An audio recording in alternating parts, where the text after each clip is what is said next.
So the next thing to do now is to take that one through the extrusion process. You can create a revolve. The profile for the solid of revolution is ready. Blue color shows that we have a closed profile.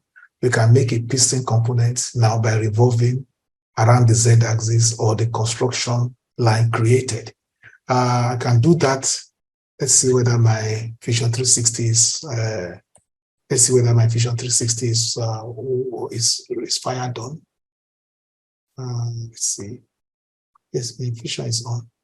So the next thing I did, in addition to what we just did in that video, is that I took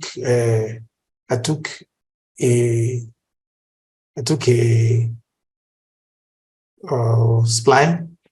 Took a spline from here to this point, and with that spline, I made sure that the spline is tangential here and is perpendicular here. So that is the, and in the spline you can either use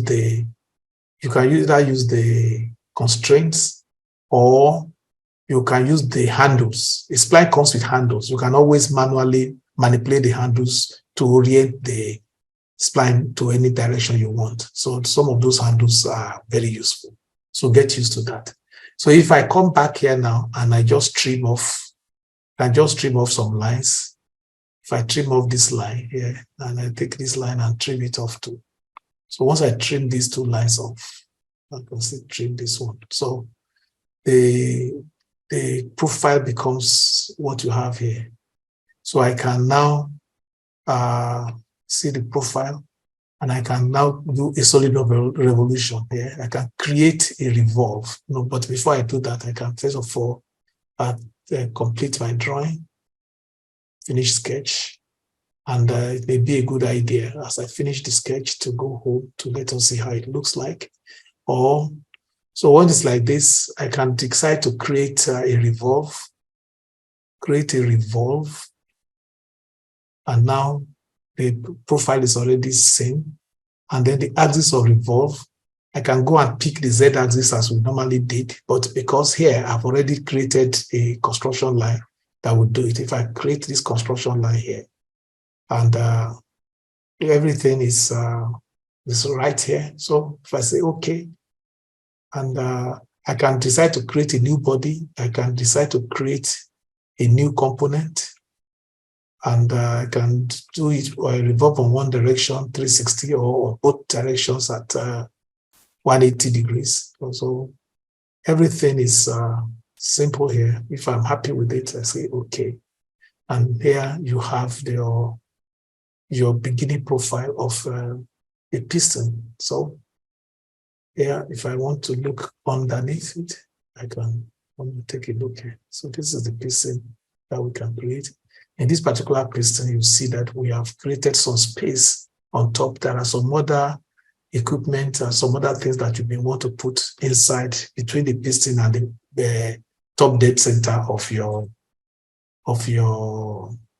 design. So that's it. So we can go back to the slide now, and let me just allow the slideshow to continue from this point.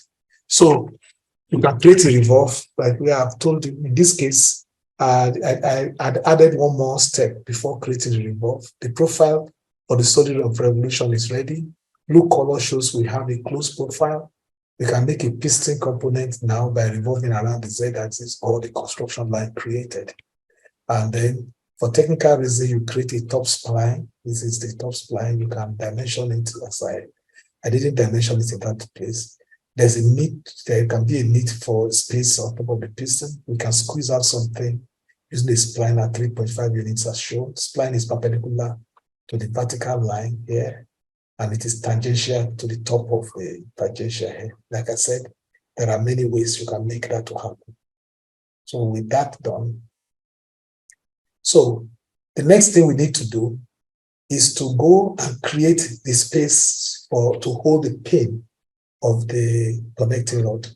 You can go and create space here to hold the pin of the connecting rod. And to do that, what you need to do is to do a circle of diameter 35 units. We do a circle diameter 35 units and take a tangent on it to the top. If that circle is done on as usual on the YZ plane, so take this and then mirror it to the other side, and then draw another circle concentric with it that is of about 20 radius. That's what you have there. By the time later on we are going to extrude this. We are going to extrude this. And once we extrude this, we are going to have a place to create the pin to hold the connecting rod into the piston. This is the connecting rod without the sketch. This is the one with the sketch. So on top of it, so we have done that. So if you look at it in plan, looking at an arrow, looking through the x-axis, this is what you see. This is what you see. And the center is at 25 units. You will find out later, that's not particularly good. In fact, it should have been clear here that this is not a good one, because you can see that this circle here has already crossed the grooves that we created. So it's not good for the grooves for the hole to come out here and then be interfering with the piston rings. So eventually we will do something here. But let me not let the cat out of the bag for now. So do a center circle diameter 35, center at 25 units from the top of the piston along the z-axis. Ensure the center of the circle is constrained to the vertical from origin, and do vertical tangents with a mirror on the z-axis. Cut off necessary lines. Do another circle diameter 20. This is the second circle diameter 20, and that is concentric. So you can extrude to all visible bodies. So you can extrude this to all visible bodies. If you do so, you can extrude on both sides to all visible bodies. So it will just join. So this you select the profile that you have seen, and you start a profile plane, go to two sides, extend to all visible bodies, no taper angle, do the side two again to all visible bodies and create a join. If you do that, I said there's a problem. Can you spot it? The problem is that this hole is going to interfere with the piston rings, and those piston rings, we don't want this pin hole to interfere with the piston ring. So we have to do something about that. And so you see at what we have done, you can see that this is the hole, this is the groove for the piston ring, and our hole is coming out of that. Now that is not good. So we solve the problem, solve one problem, create another. When we solve this problem, you will see that it creates another one. A cut extrusion of the inner circle creates the outlet for the connecting rod pin. We create a new problem by cutting through the space for the piston rings. How do we solve this new problem? How do we solve this problem of the piston rings? Well, all we need to do is we can go back and edit our sketch. We edit our sketch and change the distance from the top of that center from 25 to 30. If you do that, you'll see that everything just corrects itself. Everything corrects itself. So change the height to 30, every other structure adjust accordingly. You don't even need to repeat it to do anything again. So that is the power of Vision 360. It can correct itself. If you go and edit a previous sketch, everything, all the solids and everything you create from it will adjust as if you always had that new one there all the time. So provided there is provided everything is still reasonable. So that is how you do it. So that's how you push this one down. Then the next thing is to create space for the connecting rod. In order to create space for the connecting rod, you do a sketch on top, new sketch on the XY plane on top of the piston. Then with that, you can do an extrusion. All the time when we are doing our extrusions, we always started from the profile plane. Here, we do not want to start cutting from the profile plane. We want to start cutting on an offset plane. We go minus 5.5 millimeters down. And I wonder why, and I wonder if anybody can remember why we choose minus 5.5 here. I want to go to the chat room and see if anybody is following me that can remember why that is, why the offset plane is minus 5.5 millimeters. And anybody remember why? Can anyone remember why that value? To move it in was it, but why not 5.6? Why not 10? Why not 5? Why 5.5? Why did we move it inside to 5.5? Okay, since it's nobody knows, let me go back and show you why it is 5.5.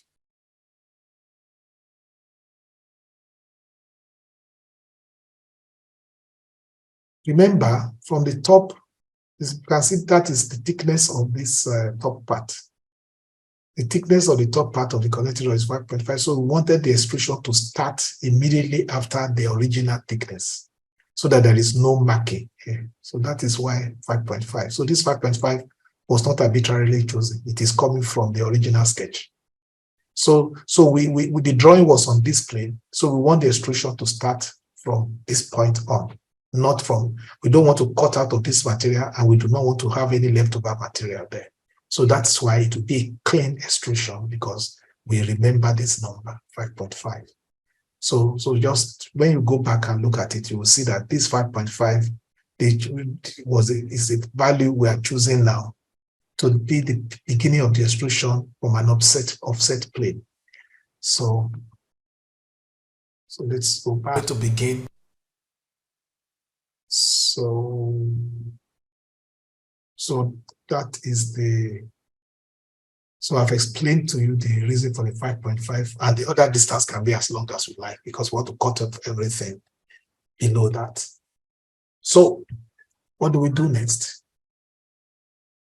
So when we do that, so you can see that the picture you saw before is actually from here. So that is it. The only thing is that there can be refinements. You could also have created that hole using a three-dimensional hole creator. Advantage of the three-dimensional hole creator is that you can have a countersunk hole that will just be fitting for the pin to enter and be snugly fitting there. So you can try the method I've used, or you can try this countersinking hole.